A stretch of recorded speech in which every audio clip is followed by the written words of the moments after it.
Hello friends, welcome back to cinema secrets review channel. இன்னைக்கு நம்ம சேனல்ல நான் எந்த படத்தை விமர்சனம் பண்ண போறேன் அப்படின்னு பார்த்தீங்கன்னா, நீரஜ் பாண்டே அவர்களின் இயக்கத்தில் ஜிம்மி ஷெர்கில், அவினாஷ் திவாரி மற்றும் தமன்னா பாட்டி அவர்கள் நடிப்பில் வெளிவந்த ஒரு ஹிந்தி எய்ஸ்ட் த்ரில்லர் படமான சிக்கந்தர் கா முகத்தர் அப்படின்ற ஒரு படம் தாங்க. இந்த படத்தோட கதை என்ன மற்றும் இந்த படத்தோட பாசிட்டிவ்ஸ் மற்றும் நெகட்டிவ்ஸ் என்ன அப்படின்றத பத்தி தெளிவா விவாதிப்போமா. அதாவது இந்த படத்தோட கதை எப்படி ஆரம்பிக்குது அப்படின்னு பாத்தீங்கன்னா, மும்பைல ஒரு இடத்துல ஒரு மிகப்பெரிய டைமண்ட் எக்ஸ்போ ஒன்று நடக்குதுப்பா. அந்த இடத்துல என்ன ஆகுதுன்னு பாத்தீங்கன்னா, டக்குன்னு ஒரு 5 பேர் இந்த இடத்த எப்படியாவது ஹேக் பண்ணி ஹைஜாக் பண்ணி இருக்கிற டைமண்ட்ஸ் எல்லாம் அடிச்சுட்டு போறாங்க அப்படின்ற மாதிரி போலீஸ்க்கு ஒரு தகவல் வருது. வந்தோடனே போலீஸ் உஷாராகிறாங்க.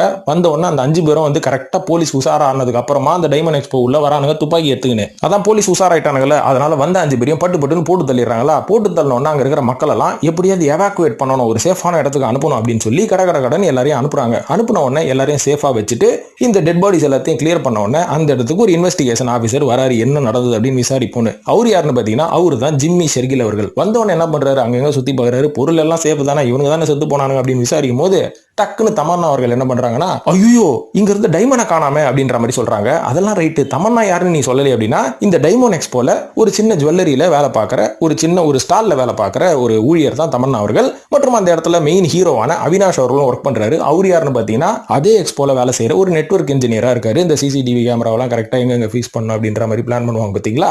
ஸோ இந்த மாதிரி நடக்கும்போது தமன்னா அவர்கள் இந்த மாதிரி சொன்ன உடனே டக்குன்னு நம்ம இன்வெஸ்டிகேஷன் ஆஃபீஸர் ஜிம்மி அவர்களுக்கு ஒரே சந்தேகம். அட பாவி, இந்த டைமண்ட் போச்சா, இந்த டைமண்டோட ஒர்த்தை நான் சொல்லு பாப்போம் அப்படின்னு கேட்டோம்னா தமன்னா சொல்றாங்க, சார் இதோட ஒர்த்து 100 கோடிங்க. என்னது 100 கோடியா? 100 கோடி ரூபாய் மதிப்புள்ள டைமண்டை பப்ளிக் வந்து போற இடத்துல வச்சுக்கிறீங்களே, உங்களுக்கு சுத்தமா அறிவு இல்லையா அப்படின்ற மாதிரி விவாதம் வருது. வந்ததுக்கு அப்புறம் ஜிம்மி என்ன பண்றாரு, ஓகே எப்படியோ நம்ம கண்டுபிடிக்கிறது நம்ம வேலை, இதை அடிச்சுட்டு போனவன் கண்டிப்பா இன்னும் இந்த எக்ஸ்போ விட்டு போயிருக்க மாட்டான், அப்படியே அடிச்சுட்டு போனோன்னு வந்தவனே இங்க செத்து கிடக்குறானுங்க, அதனால பப்ளிக் எல்லாம் நில்லுங்க அப்படின்ற மாதிரி விசாரணை பண்றாரு. பண்ண உடனே இவர் ஒரு 3 பேர் மேலே இவருக்கு ஒரு டவுட் வருது. என்னன்னா, ஃபர்ஸ்ட் தமன்னா மேல டவுட் வருது, அதுக்கப்புறம் இந்த படத்தின் கதாநாயகனான அவினாஷ் மேல, அதுக்கப்புறம் அங்க ஒரு வயசான பெருசு ஒன்று இருக்கும். இந்த பெருசு மேலே டவுட் வந்துருதுப்பா. ஏன்னா அவர் ரொம்ப திறமையான ஒரு ஆஃபீஸர், அவரோட இன்ட்யூஷனை வச்சு தான் அவர் கண்டுபிடிப்பாரே தவிர அவருக்கு இவங்க மேல டவுட் இல்லைன்னா அவளை விட்டுருவாரு. ஆனா இவங்க 3 பேர் மேலேயும் ஸ்ட்ராங்கா டவுட் வருது. விசாரணை பண்றாரு, தமன்னாவையும் விசாரணை பண்றாரு, எல்லாரையும் பண்றாரு. ஆனா இவரால் கண்டுபிடிக்க முடியல, எந்த ஒரு க்ளூவும் இவருக்கு கிடைக்கல. ஆனா இவருக்கு ஸ்ட்ராங்கா டவுட் இருக்கிறது இந்த ஹீரோவான அவினாஷ் மேலதான். ஆனா அவினாஷ் ரொம்ப அப்பாவினா அப்பாவி, அந்த அளவுக்கு ஒரு அப்பாவி. ஆனா இவரை பிடிச்சதான் நம்ம இன்வெஸ்டிகேஷன் ஆஃபீஸர் ஜிம்மி அவர்கள் டார்ச்சர் மேல டார்ச்சர் பண்ணி கடைசி வரைக்கும் சந்தேகப்படுவாரு. இந்த ஆள் என்ன பண்ணுவான், இவன் டைமண்ட் எக்ஸ்போல திருடனான்னு சொல்லி இவனை கோர்ட்ல கூப்பிட்டோன்னே இவனுக்கு வேலை போயிடும், அதுக்கப்புறம் இவனுக்கு வருமானம் போயிடும், இவங்க அம்மாவை இறந்து போயிடுவாங்க, இருக்கிற வாடகை வீட்டுல இருந்து துரத்தி விட்டுருவாங்க. அதனால பயங்கரமா கஷ்டப்பட்டு கடைசியில் தமன்னா அவர்கள் தான் இவருக்கு ஹெல்ப் பண்ணுவாரு. அதனால தமன்னா அவர்களே ஒரு திருமணம் பண்ணிக்கிட்டு ஒரு இடத்துல வாழ்வாரு.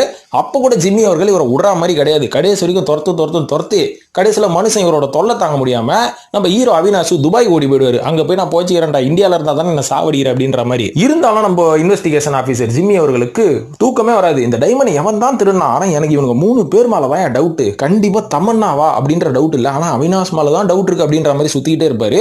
இதுக்கப்புறமா இன்ட்ரோல் வந்ததுக்கு அப்புறம் இந்த கதையில என்ன ட்விஸ்ட் அண்ட் டர்ன் ஏற்படுது, யார் தாயா அந்த டைமண்ட் திருடனா கொஞ்சமாச்சும் சொல்லுங்க அப்படின்ற மாதிரி நம்மளுக்கே ஒரு டவுட் வந்தோன்னு தான் இந்த படத்துல ஏகப்பட்ட ட்விஸ்ட் அண்ட் டர்ன்ஸ் ஆரம்பிக்குது. இதுக்கப்புறம் யார் எடுத்தா அப்படின்றதான் மீதி கதை. அதை இப்போ நான் சொன்னா உங்களுக்கு சுவாரஸ்யம் உடஞ்சு போயிடும், அதனால படம் பார்த்து தெரிஞ்சுவாங்க மீதி கதையை. ஸோ இதுதான் இந்த படத்தோட கதையா இருந்தாலும் ஒரு சின்ன பிளாட் தான். ஆனா இந்த பிளாட்டை இந்த படத்தோட பாசிட்டிவா நான் சொல்றேன். இந்த சின்ன பிளாட்டை வச்சு எவ்வளவு இன்ட்ரெஸ்டிங்கா இந்த படத்தோட ஸ்கிரீன் பிளே அவங்க கொண்டு போக முடியுமோ அவ்வளவு இன்ட்ரெஸ்டிங்கா இந்த ஸ்கிரீன் பிளே கொண்டு போயிருக்காங்க. இந்த ஸ்கிரீன் பிளே இவ்வளவு இன்ட்ரெஸ்டிங்கா போறதுக்கு முக்கியமான காரணம் இந்த படத்தில் நடித்த அவினாஷ் மற்றும் ஜிம்மி தான். இவங்களோட ஆக்டிங் எக்ஸலன்ட் அப்படின்ற மாதிரி சொல்லுங்க. அவ்வளவு அழகா சூப்பரா நடிச்சு ஒரு நல்ல ஒரு படத்தை கொடுத்துருக்காங்க அப்படின்ற மாதிரி சொல்லுவேன். இதுலயும் அவினாஷ் அவர்களோட கிளைமேக்ஸ் டிரான்ஸ்ஃபர்மேஷன்லாம் சத்தியமா நீங்க எதிர்பார்த்திருக்கவே மாட்டீங்க. அந்த அளவுக்கு கிளைமேக்ஸ்ல சரியான ட்விஸ்ட் கொடுத்துருப்பாங்க. படம் ஃபுல்லா ஏகப்பட்ட இடத்துல ட்விஸ்ட் தாங்க. திரைக்கதை அந்த அளவுக்கு அந்தரா இருக்கும் அப்படின்ற மாதிரி சொல்லுவேன். ஒரு சின்ன பிளாட்டை வச்சு இந்த அளவுக்கு இன்ட்ரெஸ்டிங்கா படம் கொடுக்க முடியுமா அப்படின்னு கேட்டீங்கன்னா, இந்த படம் சிக்கந்தர் கா முகத்தர் கொடுத்துருக்காங்க. ஸ்கிரீன் பிளே ரொம்ப குட். ஸோ இந்த படத்துக்கு நம்ம சினிமா சீக்ரெட்ஸ் கொடுக்கக்கூடிய ரேட்டிங் என்னன்னு பார்த்தீங்கன்னா 5க்கு 4. எதனாலனா இந்த படத்துல நான் பெருசா நெகட்டிவ் அப்படின்ற மாதிரி எதுவுமே படல. ஃபர்ஸ்ட்ல இருந்து லாஸ்ட் வரைக்கும் இன்ட்ரெஸ்டா போனனால இந்த ரேட்டிங் நானும் உங்களை ஸ்ட்ராங்கா ரெக்கமெண்ட் பண்றேன். இந்த படம் தமிழ் டப்பிங்ல வந்திருக்கு, பார்த்து என்ஜாய் பண்ணுங்கன்னு.